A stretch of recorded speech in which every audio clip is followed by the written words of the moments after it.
মানুষের আত্মার কোনো মরণ নাই, আছে? নাই। ভালো মানুষ হলে ইল্লিনে চলে যাবে। ইল্লিন কি?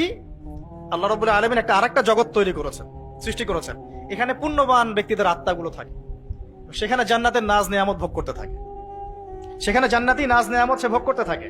যেমন আল্লাহর পথে শহীদ, আল্লাহ পাক বলছেন যে তোমরা আল্লাহর পথে শহীদদেরকে মৃত বলো না।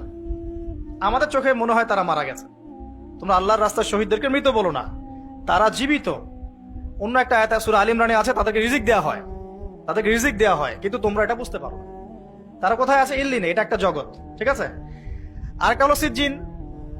সিজ্জিন মানে যেখানে আযাব দেয়া হচ্ছে পাপী আত্মাদেরকে, ওখানেই তারা জাহান্নামের ফ্লেভার পাচ্ছে। ফেরাউন নাম তো শুনেছেন?